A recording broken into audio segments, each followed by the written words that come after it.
వీరు అనుమర్లపూడి గ్రామం పెదకాకాని నుండి ఇక్కడ గుంటూరు తైలాభిషేకానికి వచ్చారు. వీరుడి కుమారుడు రాంబాబు. ఈయనకి 6 నెలల క్రితం గొంతు క్యాన్సర్ వచ్చింది. గుంటూరు హాస్పిటల్కి తీసుకెళ్తే డాక్టర్లు పరీక్ష చేసి వెంటనే ఆపరేషన్ చేయాలని చెప్పారు. ఆపరేషన్ చేశారు కూడా. చెంప భాగం అంతా దెబ్బతినడంతో అది తొలగించి తొడ భాగంలో ఉన్న ఆ చర్మంను అక్కడ వాడు వేసి ఆపరేషన్ చేయడం జరిగింది.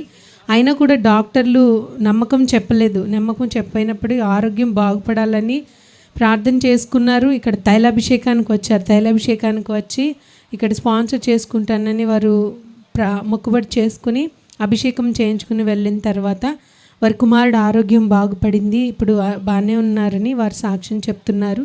ఇంకా మంచిగా ఆయన ఆహారం తీసుకునేలాగా ప్రార్థన చేయవలసిందిగా కోరుచున్నారు. అలానే వారికి కూడా కడుపులో నొప్పి వచ్చింది. వారు ఇక్కడ ప్రార్థన అభిషేకానికి వస్తున్న దాన్ని బట్టి ప్రార్థనను తీసుకున్నప్పుడు దేవుడు స్వస్థతనిచ్చాడని సాక్ష్యం చెప్తున్నారు. ఈ సాక్ష్యం దేవుడు దీవించును గాక.